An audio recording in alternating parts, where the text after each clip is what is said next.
our predecessor. Like most provinces in the country in the 50s, everyone was in a big rush to have a provincial Hall of Fame. Manitoba was no different.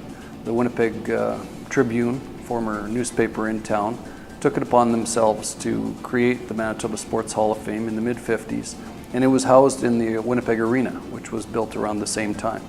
It had lots of wall space. They had no selection criteria, no selection process, and certainly no induction ceremony like we have nowadays. But that ran right until 1979 when the Trib folded, and all those photos went into the provincial archives. And now recently they've been turned over to us, and we've spent the last 33 years trying to catch up, because the Manitoba Sports Federation started from scratch in 1980, inducted 10 individuals and 1 team, had a selection criteria, a selection process with volunteers who voted them in, and the public nominates with criteria nomination forms, and we induct every November in our annual induction dinner ceremonies. It's come 360 full circle, actually. That's a good point and a good question. I think the MSF, which was the predecessor to Sport Manitoba, in 1993, the Sport Directorate, the government arm, and the MSF, the volunteer arm, got together and formed Sport Manitoba. And Sport Manitoba continued to pick up where the MSF left off in providing a grant for the Manitoba Sports Hall of Fame to operate. And in the last 5 years, my board was tired of living hand to mouth, fundraising just to keep the doors open at the Forks and the Johnson Terminal from 93 to 98, and then for the last 10 years in the Georgian Room in the Bay downtown. And Sport Manitoba agreed to take us in as a program, no different than the Manitoba Games or Kids Sport or anything else that they pursue. I'm now a member of the Sport Manitoba marketing unit. They pay for my salary, and all the fundraising that I do on behalf of the Manitoba Sports Hall of Fame goes towards this fabulous facility you see here.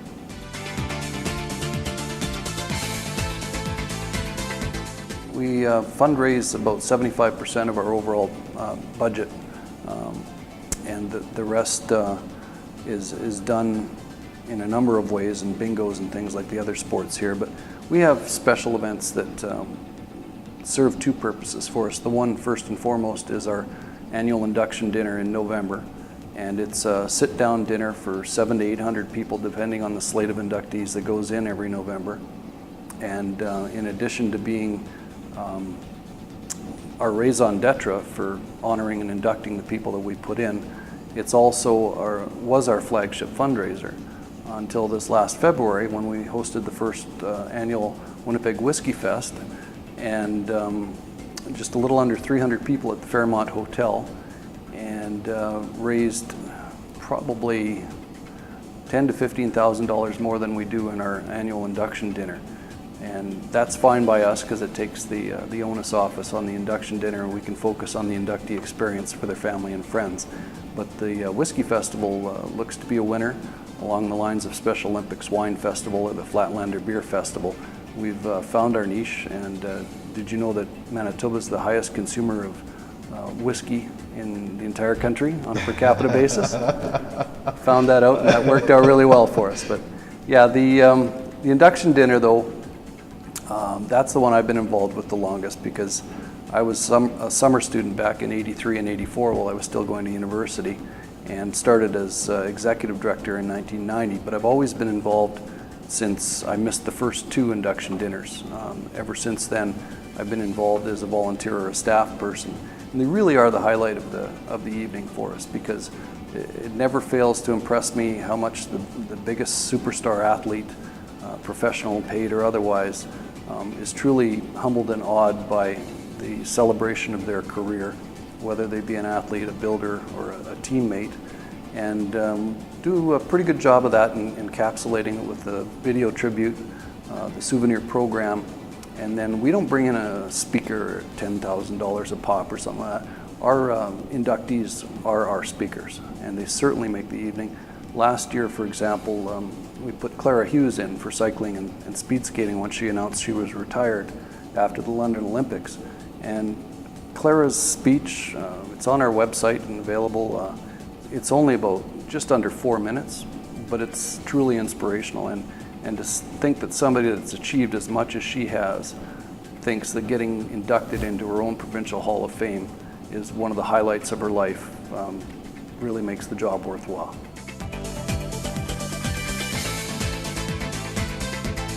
And that's truly the beauty of the Hall of Fame, I think, and the Provincial Hall of Fame, is that every year we have one or two star inductees, for lack of a better term, where everyone knows them. They're a household name, like a Clara Hughes. Last year you had Ed Belfour go in as well. But for every one of those, you've got truly high profile in their sport athletes and builders. And you have some that are completely behind the scenes builders. And the Manitoba public is free to nominate. Our website has our nomination forms on there, and it lays out the criteria of what we're looking for in terms of an athlete, Manitoba born or a resident of Manitoba at the time of their career. That's why somebody like Bobby Hull is in the Manitoba Sports Hall of Fame, even though he was born in Ontario, because of the time he spent here in the WHA. You could argue that he brought professional hockey to Winnipeg to stay. And you have people like that. We had a couple of people from last year's, for example, Kelly Hand went in. She's a world-class sailor who won a gold medal at the Pan Am Games in Winnipeg. And both Kelly Hand and Ed Belfour were from Carman, Manitoba. And what are the odds of that? So I'm not sure who shut out the lights on Carman that night, but I would say most of the town of Carman was in to celebrate their favorite daughter and their favorite son. But that's the spectrum of it. You got somebody as high profile as a professional hockey league player like Ed Belfour, a Vezina Trophy winner, all the way to somebody who toils in relative obscurity in a sport like sailing. But in our eyes, they're treated equally and inducted into the Manitoba sport history.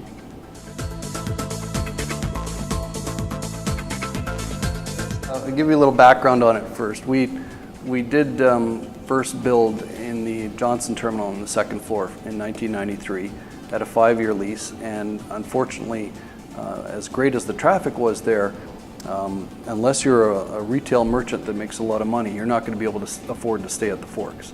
So we sort of limped out of there almost bankrupt, and found a home in the Bay downtown, and the Bay was good enough to keep us there while we licked our wounds and regrouped, spent over a decade there.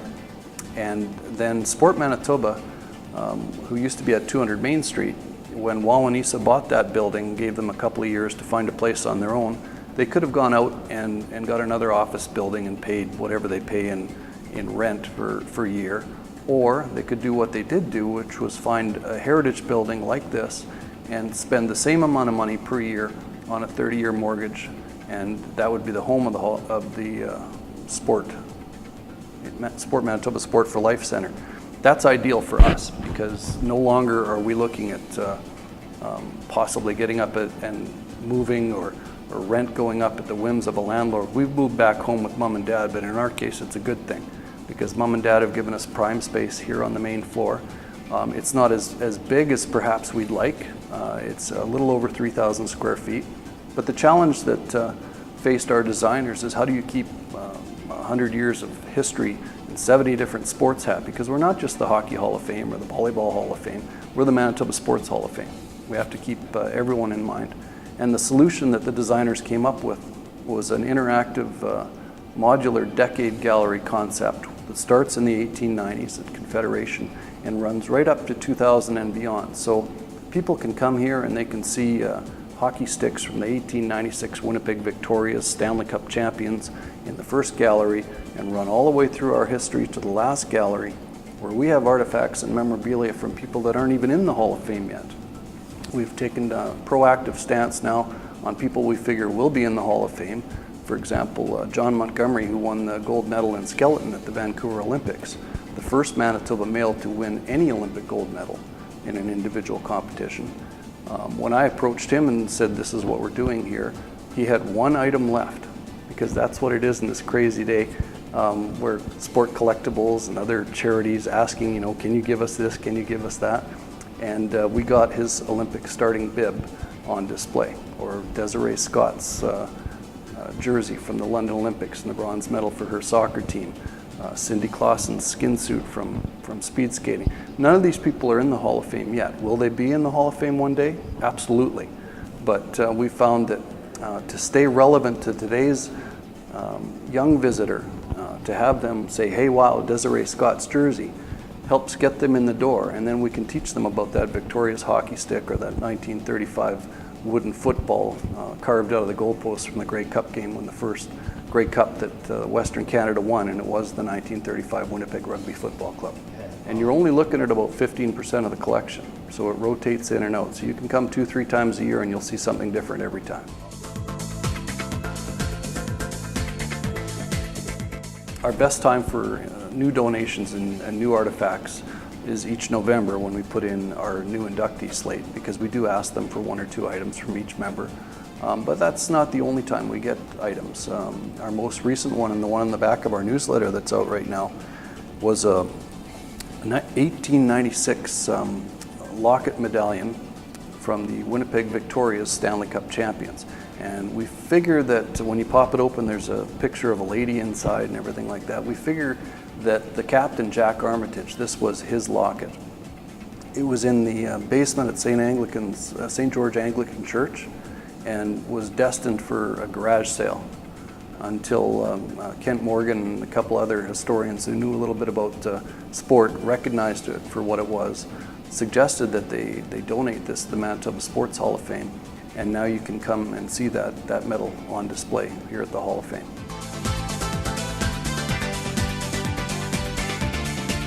The ones that are on display right now, I certainly enjoy the decade galleries, and anyone can come in and see them.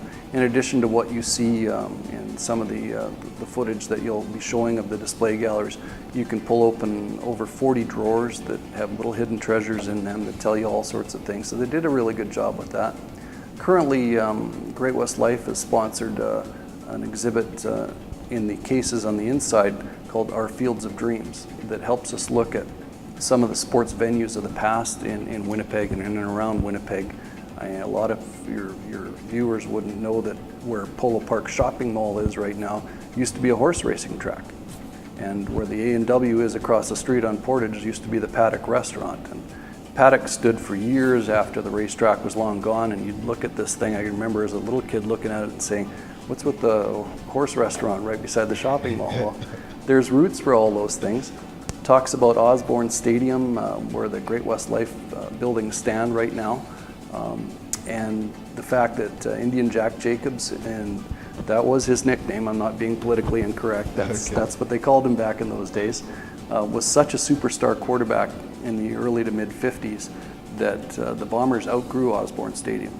And that's why the Winnipeg Stadium, which was recently being torn down, was built, because it accommodated the house that Jack built, Jack Jacobs, and also celebrates some of our hockey palaces of the past, the amphitheater and the Olympic, and people can come down and see these kind of displays and really discover some of the great past history that we have beyond the MTS Center and the new Investors Group football field.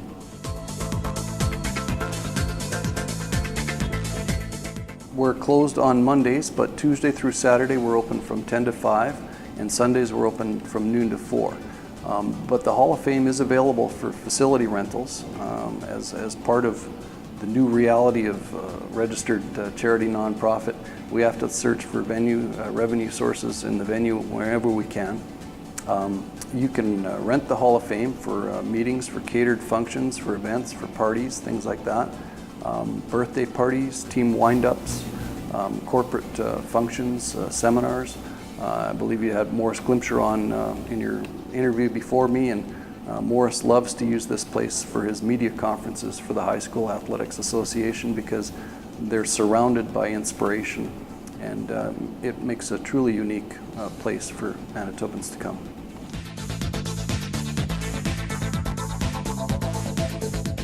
Our website is www.manitobahalloffame.ca, all one word, lowercase.